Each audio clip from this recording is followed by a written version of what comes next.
이는 어땠습니까? 네, 올해 감사는 지금까지 국정감사보다 조금 더 성숙한 분위기로 진행이 됐다라고 평가를 받고 있는데요. 그동안 국정감사를 보면은 피감기관장에 대해서 고성을 지른다든지 아니면은 거친 언행을 쏟아내는 모습들을 우리가 볼 수 있었는데 올해 모습은 다소 차분한 가운데 진행이 됐습니다. 국감 현장 모습 함께 보시죠.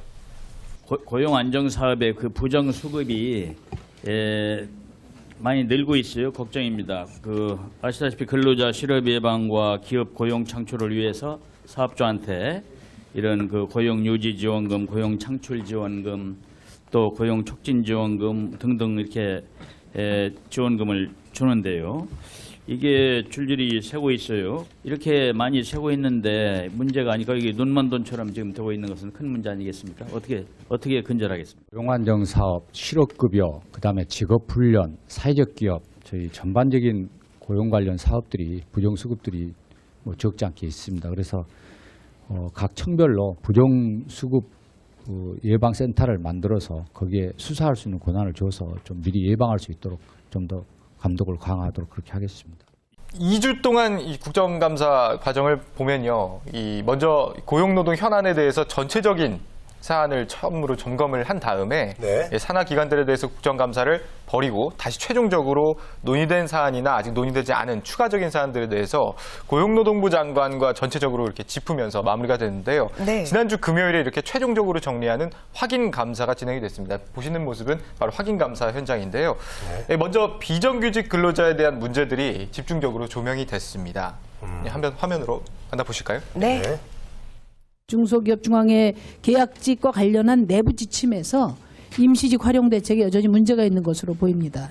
2년 동안에 7번씩이나 이렇게 쪼개기 하는 이 쪼개기법, 이 기간제법 취지에 맞습니까? 안 맞습니까? 2년 내에 이렇게 지나치게 많이 이렇게 쪼개기 계약을 하는 부분에 대한 보완 대책을 같이 넣어서 하겠습니다. 네, 현실에서는 거꾸로 악용되고 있으면 당연히 고용노동부에서 관리 감독을 하고 해야 되는데 실태조사도 안 돼 있어요. 그래서 지난번 지방청 감사에서 다 실태조사를 제가 주문을 했습니다. 실태를 정확히 조사를 하시고 그다음에 저도 이번에 쪼개기 계약과 관련해서 법안을 내고 있기 때문에 장관께서 이 문제에 대해서 의지를 가지신다면 이번에 기관제법을 악용한 쪼개기 사례가 시정될 수 있도록 연내에 입법을 좀 서둘러 주시기 바랍니다. 네, 자 내용을 들어보니까 2년이 지나면은 계약직을 정규직으로 전환을 해줘야 된다는 법이 있습니다. 그런데도 불구하고요, 사업주들이 편법적으로 계약직을 좀 운영하고 있는 것 같습니다.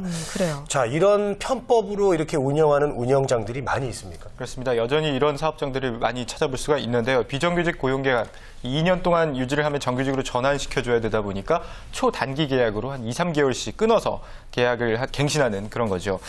그런 식으로 근로자들을 비정규직으로 쓰겠다 이런 얘기인데 근로자들의 고용 안정성 측면에서 상당히 문제가 되고 있습니다. 얼마 전 이 중소기업 중앙회에서 한 계약직 여직원이 이런 문제로 해고를 당하면서 자살에 이르게 됐는데요. 이 심상정 의원이 이 문제를 지적했고 이희건 장관도 제도 보완을 약속했습니다.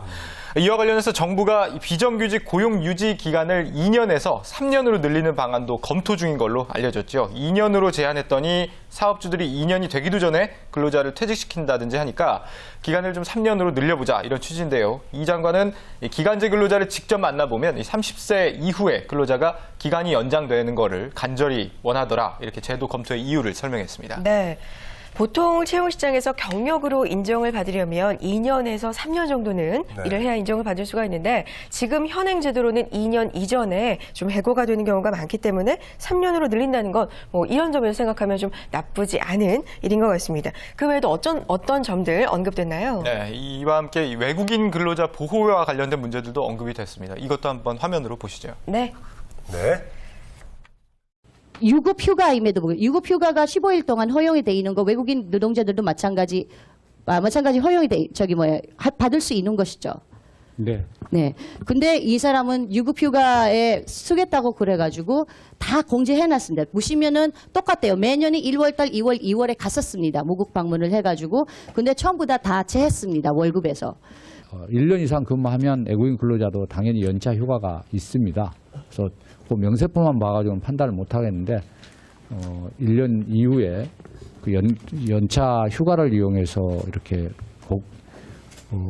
본국을 귀국을 하든 또 국내에서 휴가를 사용하든 법상 보장된 이렇게 권리를 활용하는 것에 대해서는 불이익이 없도록 그런 지도를 해나가겠습니다.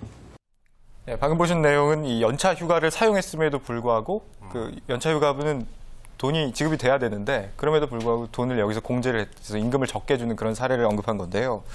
그 밖에도 잘 알려지지 않았던 실제적인 외국인 근로자 피해 사례들을 이자스민 의원은 소개를 했습니다. 예를 들어서 65세 이상이 돼야 혜택을 받을 수 있는 장기 요양 보험을 일정 연령까지만 일하고 자기 나라로 돌아가는 외국인 근로자들에게 거의 한 96%가 반의무적으로 가입을 하고 있다고 하죠. 또 근로계약서가 합리적이거나 체계적으로 작성이 되지 못하고 상당히 좀 불합리하게 또 엉성하게 작성이 돼 있는 이런 부분들을 좀 지적을 받았습니다. 그렇군요. 알겠습니다. 네. 자, 환경노동위원회 국정감사 소식 잘 들어봤습니다.